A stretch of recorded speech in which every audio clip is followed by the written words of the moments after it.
ايوه يا محمود، ازيك؟ ايوه. كلام ايه اللي هتقوله؟ ما قلتش له الصبح؟ ما انت كنت طالع الصبح، ما اتكلمتش ليه؟ ها؟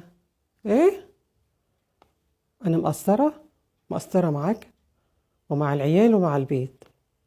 اه، مقصره مع مين تاني؟ مش مقصره مع الجيران ولا عم عبد البواب؟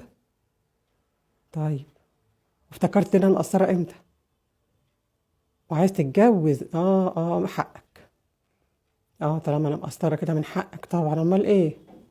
الراجل ليها اربعه. اه. وماله يا اخوي؟ لا هزعل، انا هزعل برضو.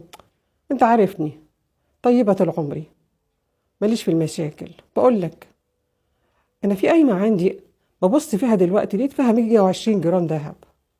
ال 120 جرام ذهب اللي انت بعتهم لي بعدها بشهرين، وقلت لي هنجيب العربية وكتبتها باسمك.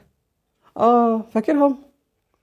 طب يا اخوي، ما انت ما رجعتهمش تاني بقى، تجيب لي ال 120 جرام ذهب اليومين دول، قبل ما ارفع عليك قضية القايمة. ايوه كده تمام. واعمل حسابك ان انا من بكره هسيب الشغل واقعد في البيت. اصرف بقى، انت ربنا كرمك وهتتجوز اهو، يعني عندك مقدره. اصرف بقى، شوف كده.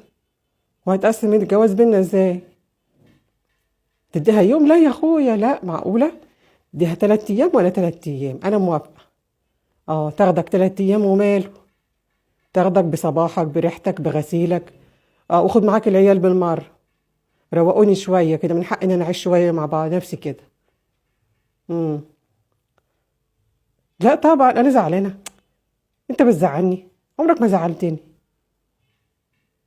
تمام. ايه بتقول ايه؟ انت كنت بتضحك؟ يعني ايه؟ مش هتتجوز؟ زعلتني دلوقتي، تصور. طيب. سلام.